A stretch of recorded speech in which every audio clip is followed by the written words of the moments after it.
Hey y'all, welcome to day 32 of the Visibility Challenge. I'm Bree, the BREE, and this is Convos with Bree. Today I want to tell you a story that is all about defeat, and it's a funny one. It's a really good example of this. So, Marco and I, when we left one of our RV destinations, we had been working at this park for quite a while, and we were coming back home to spend some time in Iowa for a while. And before we made our way back, we decided that we were going to go through Tennessee because in Nashville they had a comedy fest that was happening. It was like a week of comedy, and we were going to be able to go see 2 nights of one of our favorite shows, and then we were going to be able to go see one night of another one of our favorite shows. So on Monday night, I knew, y'all, I knew in my soul that I had to buy tickets for Monday night. I did not know why, and honestly, we were really thinking that the weekend was going to have the better guests on the show, but I just felt overwhelmed in the middle of watching something together, winding down for the night. I paused the show, I got up, and I said, I have to buy these tickets right now for Monday night. So I get on, I buy the tickets, and within, I think it was like a couple hours, we get a notification that that show is sold out. And I knew it was a sign. I knew it. I listened to my intuition. It I was so excited. So I called the venue the next day and I told them that I'm hard of hearing and I asked if they had any accessibility options for that. They asked me if like what I needed. And I told them that all I really needed was to be able to sit with a view of the panel so that I could see everybody's lips because I know some sign language, but I don't know enough sign language. It wouldn't help me to have an interpreter. I would be lost the entire time, especially because I can sign a lot of words. Reading the sign back, there's so many different styles and formats, and I don't have any of that. So my brain gets just as scattered where it does with English or hearing words. So I told them if they had a visibility to the line of sight, I'm good. Or if they have one of the little, I don't know what you call them, but it's a little capability device where you can hook your headphones into it, and then the mics are Bluetooth directly to your ears. That is the number one option. This was a pretty small club. Like, it's a good size, but it's not big enough to typically have something like that. So I wasn't banking on that option. And I was right. They did not have the accessibility for the headphones. But he said, I got you. We'll make sure you can see the panel. So we get there. And first of all, the drive there was crazy. We literally we had visited some friends in Mississippi and we were coming up through Tennessee and we were followed by severe tornadoes and severe weather the entire way. So we were in the middle of like two storms the entire drive. When we get to Tennessee, we were staying at this beautiful park and it was in a marina and we're right on the water and it just looks so wild. And when we checked in, the girl at the front desk, who was awesome, she's like, hey, just so you guys know, we've been having some wicked storms and you will update you with text alerts, but you might have to take shelter with the entire park in this one level bathroom, laundry room, stuff like that, where we're not really safe, but we're safer than possibly being in the RV. And I told her, we'll use our energy and we'll ward them away. We'll keep the park safe. Well, she ends up laughing. We talked for a while. She was awesome. And so the 2 nights that we went to our other show, I ended up taking Penny with me, my dog, because it was so crazy. There was actually tornadoes that had touched down right before the second night, and we had big storms the whole time. If you've ever been through a real storm in an RV, it's a little unnerving. So we anyway, it was all fine. Everything worked out. And then on Monday night, it was time for the show. And I had reached out prior to one of the hosts of the show, and they give away a book as the prize. Like whoever wins, they get a book. And they read about the book 3 different times, okay? Granted, they kind of make fun of it because, like, most of the people on the panel either don't read or they don't take reading really seriously, or they just like to joke about it because people just assume they don't read.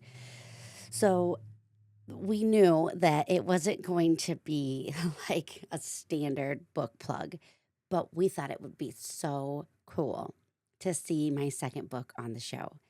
So I reached out and I asked them, hey, can I bring a copy of my book for you for a show down the road? And they were like, yes, please do that. We absolutely love this. I ended up taking both books, and we ran to Staples before the show so that I could print out what to read and all of this. I put them inside the books. I even signed them and wrote a little something in there because everyone signs the book at the end, and they always made a big deal about when it was a signed copy. So, and I was hand delivering it. I was a fan of the show. In my brain, I was like, this is perfect. There's no way that this isn't just life changing and awesome. So we get to the show, long line, and I'm instantly worried that I'm not going to be able to sit close enough to see anything. So therefore, I would miss quite a bit of the show. I ended up going up and telling somebody, "Hey, I called. I'm hard of hearing." And he goes, "Oh, Bree?" And I'm like, "Yeah." And he's like, "Follow me." They sit us in the front row. I was not expecting that at all. So we're sitting in the front row, which ended up being more hilarious for Marco than me because he decided to get pizza at this show, and we did not know this, but the camera could see us the entire time. And that man is just eating pizza. He is having the time of his life. He's laughing and clapping so big. And like he ended up knowing one of the comedians pretty well. Like they've interacted a lot over the years. We've met him a few times. And so right when he comes out, there's like this little hit of recognition. And he ended up interacting with Marco like throughout the show. And I thought that was also ironic because when we had gone to one of his shows back home a few years ago, he was just going in on us at that show, and it was hilarious. We were having a blast. We ended up grabbing a drink with him afterwards, but he's one of our favorites. In the entire panel across the board, it was like we thought it was the best show that for us we could have gone to. And it just really worked out well for us. And after the show was over, we had like the absolute best time, y'all. And then after the show is over, we get up and we got to personally hand deliver the books.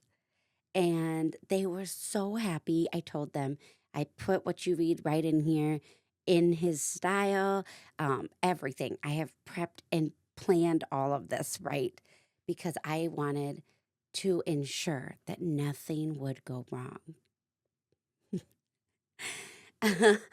Well, guys, I thought for sure because they told me that they actually were short on books while they were in Tennessee and that they might use it while they were still on this tour. They ended up not. And then months went by and nothing.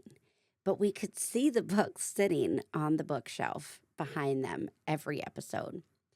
And we are just impatiently waiting, staring at those books. We're still like, it's so cool. We can see them like right behind them, all this. We are geeking the F out in anticipation of the episode where my book is just right there. And then it finally happened. They chose the second book. It's right front and center with everybody.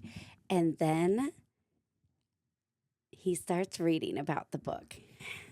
And I realized he has lost the paper that I printed off for him. And he is reading about some random book that is not mine every single time. He has a character name in there, like Daisy or something. It's not at all what my book is about. And then he's like, I have my a picture of me from the age I was on the back when this book happened. And so he's like, "Oh no, is this person dead?" Or like he kept referring to me like I was dead.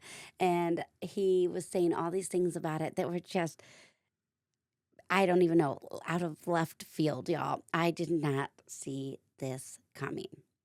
And then immediately after, because they ended up winning, one of the two guys. And when they win, the book stays in the Story Wars library.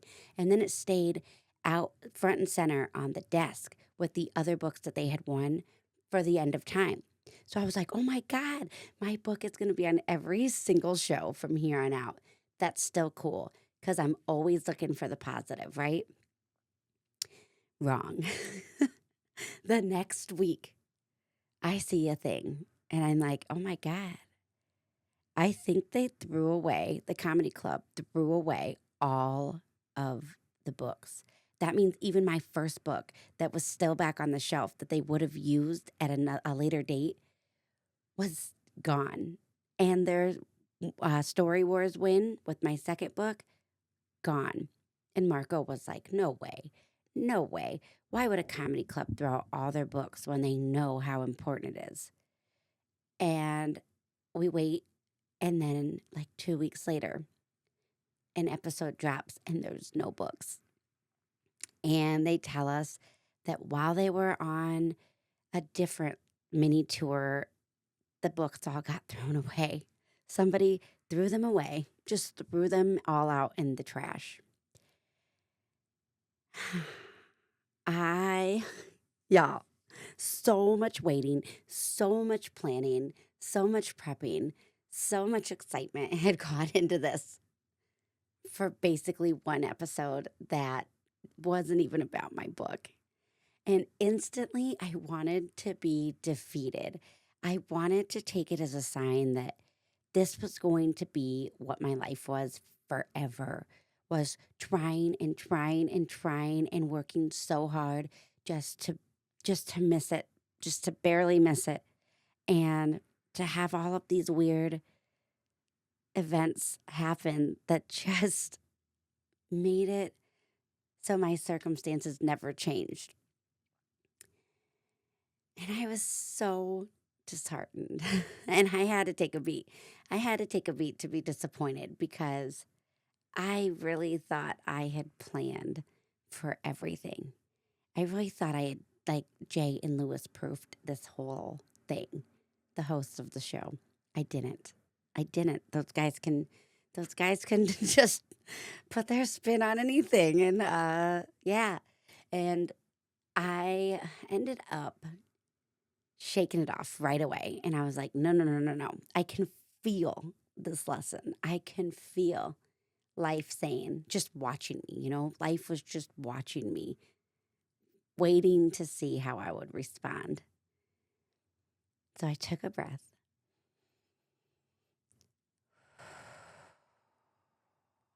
And I turned to Marco and I said, "Hey, we did it.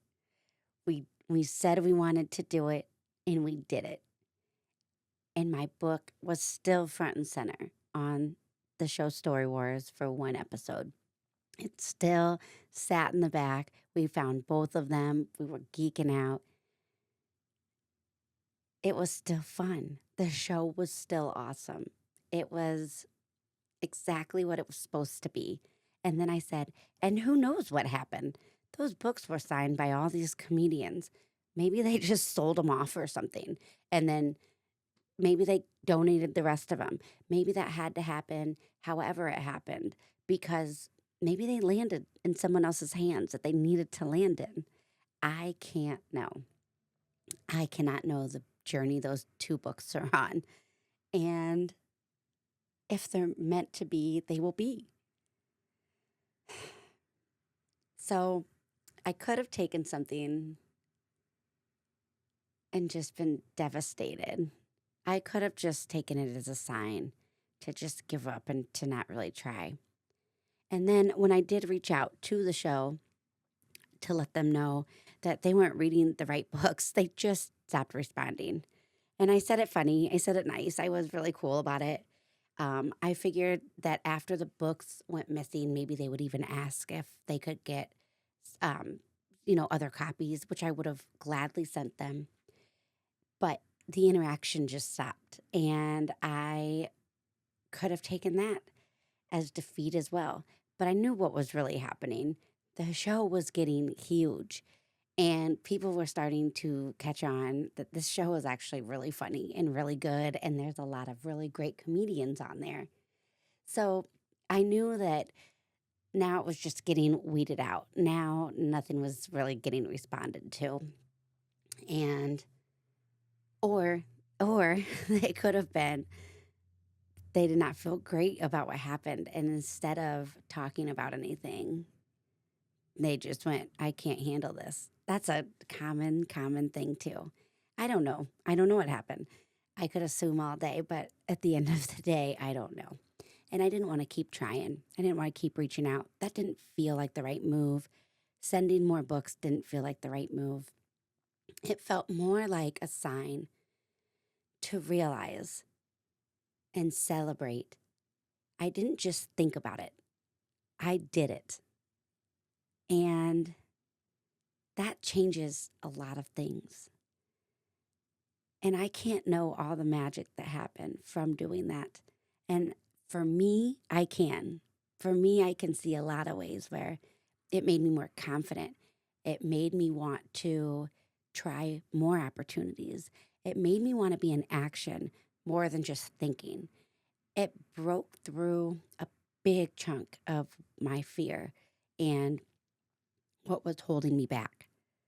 Every single thing is for me. Every single thing is a win if I know how to look at it as a win. And like I always say, y'all, nothing that is meant for me will miss me. What is meant to be will be. So if you have a story where, you know, something you thought was going to be great shifted directions and didn't go as planned, take that as an opportunity. Where can you see the win? Where can you see where it still did something great for you? It's all about how you look at it.